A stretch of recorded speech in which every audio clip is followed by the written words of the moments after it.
Assalomu alaykum hurmatli Manchester United muxlislari, sizlar bilan yana Zamin Red kanali va men sizlar e'tiborlaringizga navbatdagi tahliliy videoni taqdim qilaman. Eslatib o'taman, o'yin kecha, ya'ni bugungi o'tar kechasi soat 12:00 da bo'lib o'tdi. Unda Manchester United Yevropa Ligasi doirasida 1/4 finalda o'z uyida Sevilla jamoasini qabul qildi. Yevropa Ligasini yutish bo'yicha mutaxassis degan nom olgan Sevilla jamoasini qabul qildi va 2-2 hisobidagi durang natija qayd etildi.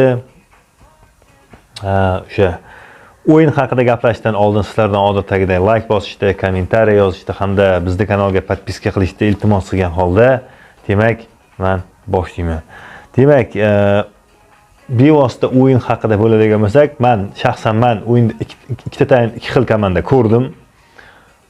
Ikkinchi taymda bizda omad yetishmadi, jarohatlar, tim более muhim ключевой o'yinchilarimizning jarohatlari bunga sabab bo'ldi.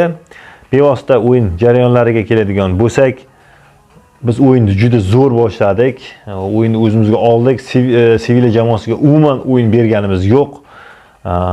Ularda o'yini umuman bizda 16 jarayon maydonimizga yaqinlashtirdik, lekin xavfli vaziyatga bo'lmadi. Faqat birinchi taym oxirida hisob qolmaganda qolgan biz darvozamiz oldida xavfli vaziyat deyarli bo'lgani yo'q.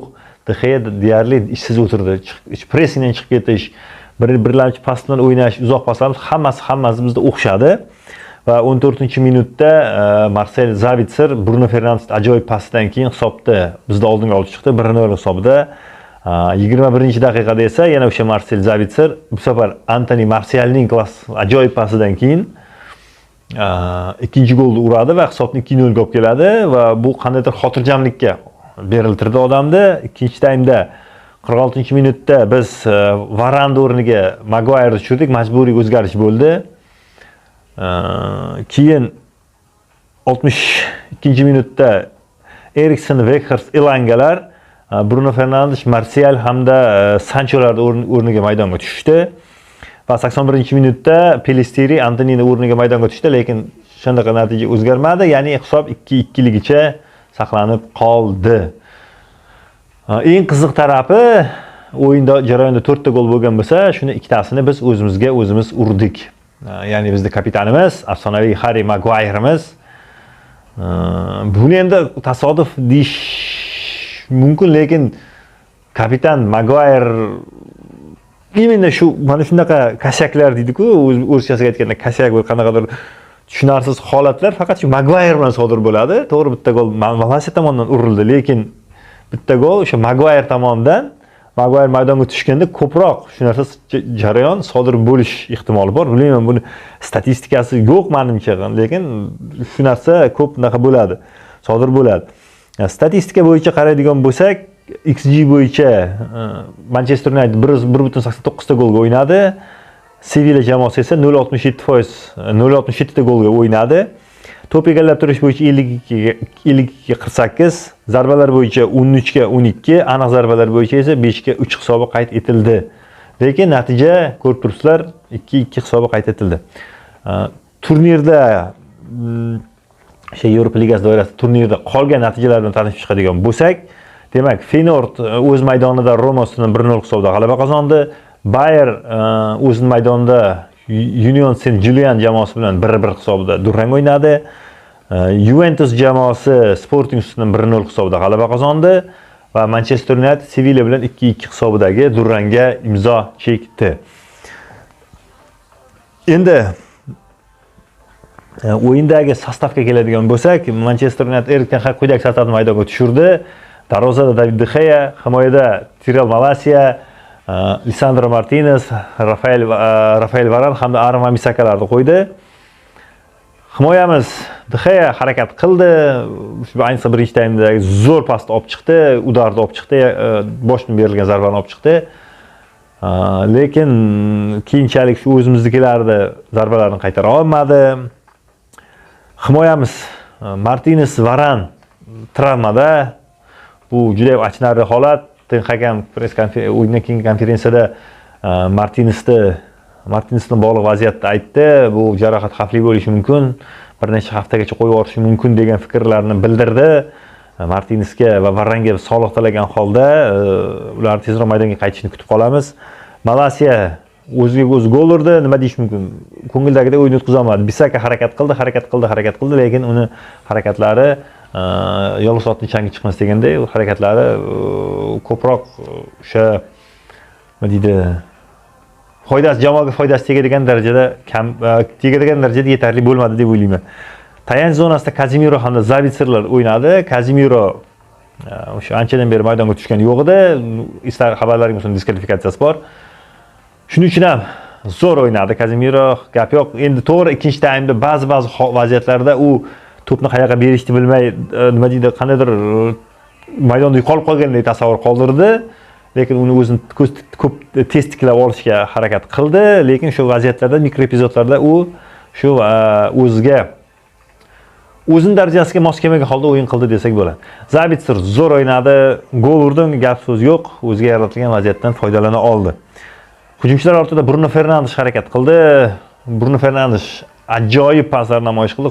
Nazarimda Bruno Fernandes uzoqqa zo'r pas o'ynaydi, yaqinga keladigan paslar ko'p bera olmayapti, chunki vaziyat qanchalik murakkab bo'lib turib, Bruno Fernandesga shu nozik pas berish kerakka to'g'ri kelgan bo'lgan paytida Bruno Fernandes bu narsani ko'zni yumib bajaradi. Agar yo'q, bir qanaqadir hech narsa yo'q, oddiy holat, faqat pas berish kerak degan holatdagina bu jarayon juda murakkablashib ketadi va Bruno Fernandes ko'p to'pni yo'qotib qo'yish ehtimoli kuzatildi va tim bo'li Ten Hag uni ikkinchi taymda nimagadir zamina qildi. Keyinchalik aytishiga qaraganda u jamoasida shu Bruno Fernandes ikkinchi sariq kartochka olishidan cho'chigan.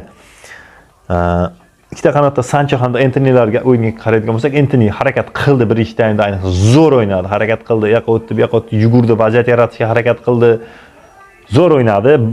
Bisaka ikkalasi ancha yaxshi o'ynadi qanotida, ammo Sancho maydonda yo'qolib qolganday tuyuldi. O'yinda probellar paydo bo'lishni boshladi. O'ziga to'pni olyapti, qandaydir unga sovuqqonlik yetishmadi. Ya'ni o'sha oxirgi pasni berish, oxirgi pasda sovuqqonlik bilan harakat qilish unga yetishmadi va u sovuqqonlik bilan harakat qila olmadi maydonda, yo'qolib qoldi desak bo'ladi. Bu aytganday, hujumda Martial zo'r o'ynadi. To'g'risini uni kutmagandim bunaqa o'yinda. Sal ichkariroqqa tushib o'ynadi, lekin o'sha Zavitserga bergan pasi u menimcha o'sha qilgan hamma harakatlarini menimcha yuvib yubordi. Eslatib o'taman, zaminaga tushgan futbolchilar Harry Maguire, Christian Eriksen, Wout Weghorst, Anthony Elanga hamda Pellistrilar maydonga tushdi, lekin ular tushgandan keyin vaziyat naborot og'irlashib 2-2 hisobidagi durang qayd etildi. Endi sizlar e'tiborlaringga men bir ikkita vaziyatlar qo'yib beraman. Mana bu vaziyatda ko'rib turibsizlar, Kazemiroga nisbatan qilingan vaziyatda sizlar nima deb o'ylaysizlar? Qizil kartochkaga loyiqmidi yoki все-таки bu sariq kartochka? O'sha Erik Lamela tomonidan qilingan pas, menimcha bu ko'rib turdi, oyog'ini olsa bo'lardi, to'p yo'qdi. Lekin nimaga sudya bunga sariq kartochka berdi? Men shunga tushunmadim. Sizlar o'zlaringiz fikrlaringizni kommentariyada albatta yozib qoldiringlar. Varan hamda Martinesning jarohatlari haqida aytib o'tdim. Manchesterning eng asosiy ishongan himoyachilari Varan hamda Kazemiro, Martineslar travma olishdi. Ularga bo'yatganday sog'liq tilagan holda Peter Schmeichelning gapi bilan, ta'bir bilan aytganda, o'sha Sevilla futbolchilarini bu Martinesni olib chiqib ketishiga sabab bo'lgani, bu komandada nisbatan hurmat bo'lganda emas, chunki Martines zo'r o'yin namoyish qilaydi, himoyada mustahkam turdi va uni tezroq maydondan chiqib ketib, tezroq bular hujumga o'tishi maqsadida qilindi.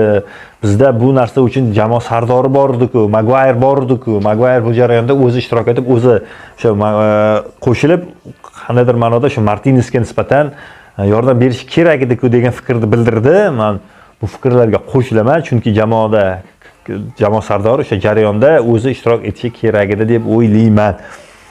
Shu bilan sizlar albatta bu haqda o'zlaringiz fikrlaringizni yozib qoldiringlar. Sizlar bilan Zamin Reds kanali bo'ldi. Sizlarga men oxirida gollarni qo'yib beraman. Alloh xohlasa biz tomonidan urilgan ikkita goldi. Sizlardan odatdagidek like bosishni, kommentariy yozishni hamda bizning kanalga podpiska qilishni iltimos qilgan holda hammalaringizga sog'-omonlik, xayr, o'zlaringiz turinglar.